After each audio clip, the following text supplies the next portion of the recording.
With an investment of 150 billion, another century project in China comparable to the Beijing and Hangzhou Grand Canal is about to be completed. It made Western countries jealous. Let's take a closer look in this video. Good news, another century project in China is about to be completed. After the completion of the Jiangxi and Guangdong Grand Canal, its significance can be compared with that of the Beijing and Hangzhou Grand Canal. The canal cost nearly 150 billion and took more than 10 years. The paragraph discusses the historical and modern importance of infrastructure development in China, emphasizing the country's efforts to improve transportation and stimulate economic growth. It highlights the long-standing impact of natural factors on economic development, with references to ancient Chinese stories. The construction of the Jiangxi and Guangdong Grand Canal is cited as a significant example of China's commitment to advancing its shipping industry, which is expected to boost the sector significantly. Some experts said that the completion and use of this canal will promote China's economy to a new level. As we all know, water transport is famous for its low cost and large capacity. From the perspective of global freight data, shipping accounts for a large proportion, and so does China. Although China has a well-developed train and high-speed rail network, the transportation of many bulk goods still relies on shipping.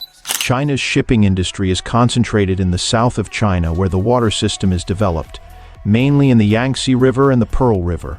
However, the two major water systems are not directly connected, and it takes time to complete the transportation.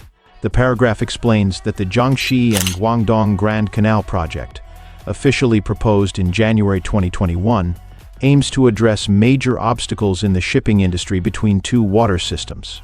Although the idea for this canal dates back to the Ming Dynasty, where it was initially intended for farmland irrigation and was later mentioned by Sun Yat-sen, it never materialized.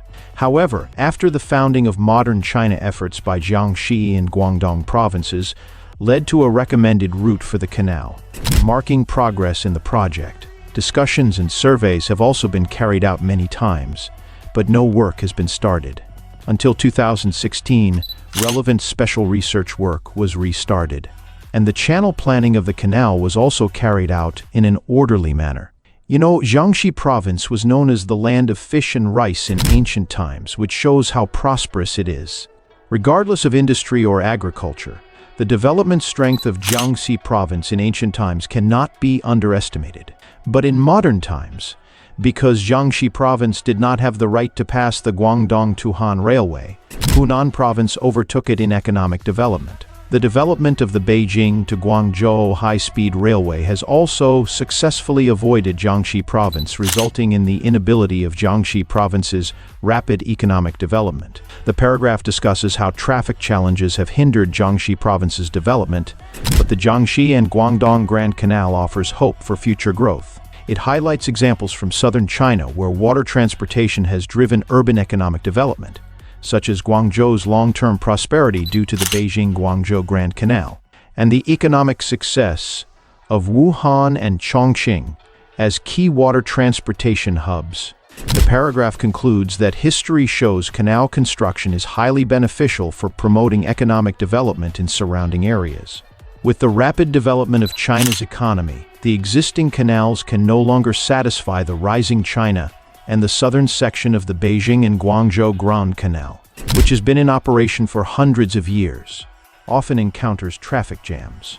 The opening of the Jiangxi and Guangdong Grand Canal is like sending charcoal in the snow. It can not only solve the congestion caused by heavy traffic, but also promote the increase of China's trade volume to a large extent. The pros really outweigh the cons. We all know that China is expected to achieve the goal of carbon peaking by 2030.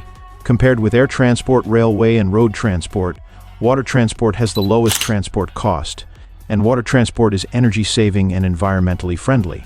The paragraph emphasizes the environmental significance of the Jiangxi and Guangdong Grand Canal, which spans 1,301 kilometers.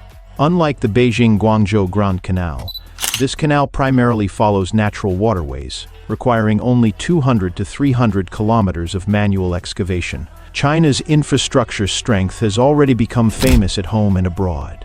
Today, with the development of globalization, China's economic level is developing rapidly, and the completion of the Jiangxi and Guangdong Grand Canal will become a highlight in the history of Chinese water transportation engineering. Thank you for watching. If you enjoyed this video, don't forget to like, comment, and subscribe talktive for more great content. See you next time.